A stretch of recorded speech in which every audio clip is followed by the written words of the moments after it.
a man accused of kidnapping a 14-year-old girl and forcing her into prostitution remains in jail tonight. You saw this interview only on Fox last night at 10. 39-year-old Reginald Hardy accused of kidnapping that girl who was a runaway and forcing her to have sex with different men for money.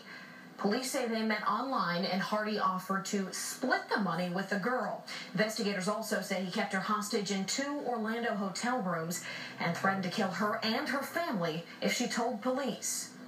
So how common is sex trafficking in Central Florida? We have James Copenhaver in tonight. He's a current private investigator, former sheriff's detective. James, I think a lot of people don't know that this exists, let alone that it's prolific. How often do you see this happen?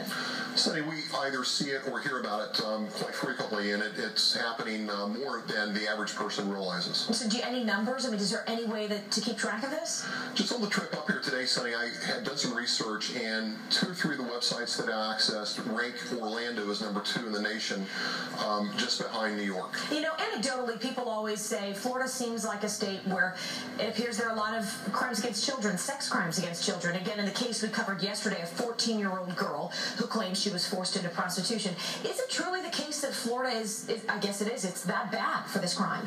Well, Sonny, it's a tourist mecca, and we have families coming here and kids coming here from all over the U.S. The economy, I think, has some impact to this because if you have a child who is a runaway, that child becomes vulnerable and literally has no way to survive, and she's looking for some comfort. And unfortunately, you have these predators that come along and sweep these kids from off their feet, you know, obviously promising them things and taking care of them financially and making sure they're eating and clothed. And God forbid your child, you know, goes missing or runs away. I mean, what does a parent do? If that child is missing or run away, you need to immediately call 911 and document that. But I wanted to emphasize, you need to go back and have your photos of your children, recent photos and fingerprints, and have that kit ready. Not to be paranoid, but let's all be ready and protect our kids. James Copenhaver, a really, really terrible reality, but we appreciate your expertise on the topic. Thanks for coming in. Thank you. And